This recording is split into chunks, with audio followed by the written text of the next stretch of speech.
Hi guys, Neil Waterhouse. Diversification, of course, is critical with any business.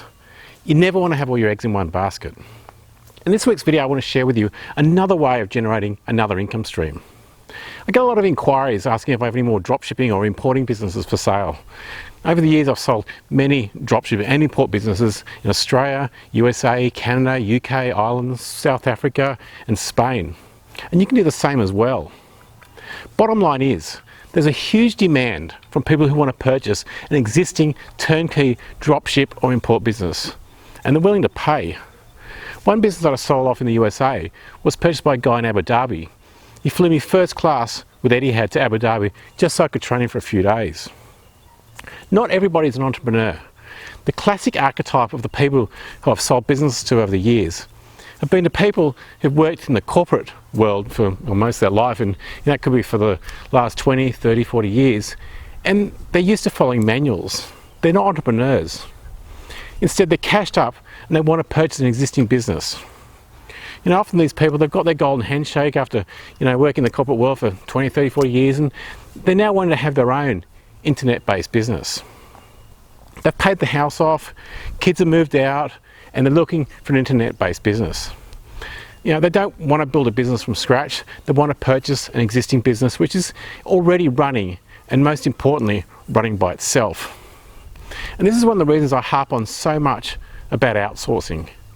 Because if you're going to sell your business, or part of your business, it must be running 100% by itself without you.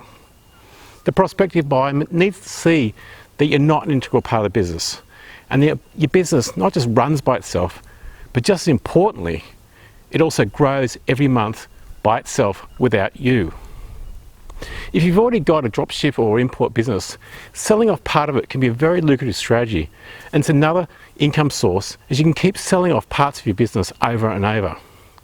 And you can do this all over the world. Now, I don't recommend selling your whole business. Just sell off part of it or one or more of your niches. Now, what I mean by this is if you have a lot of, say, pet products, toys, garden products, baby products, or whatever, consider opening another eBay or Amazon account and putting all those items from that niche into that one account and sell it off. You can also just take a percentage of your listings and put them in another account and sell off those listings.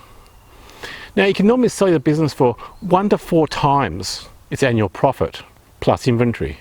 So in other words, if the piece of your business you're selling is making, say, $100,000 a year, you can normally sell it for $100K to $400K plus inventory. Yes, you'll normally have to sign a no-compete declaration saying that you'll not sell items in that niche or into that country for 2 to 3 years. But after 2 to 3 years, you can again start selling back into that niche. And don't forget that no-compete declaration that you sign is only for that country. So you can continually sell in that niche in other countries, and also sell businesses in all different countries in all the 36 other different countries. That's all for this week. Please scroll down and leave me a comment below. Until next week, list more, sell more. This is Neil Waterhouse.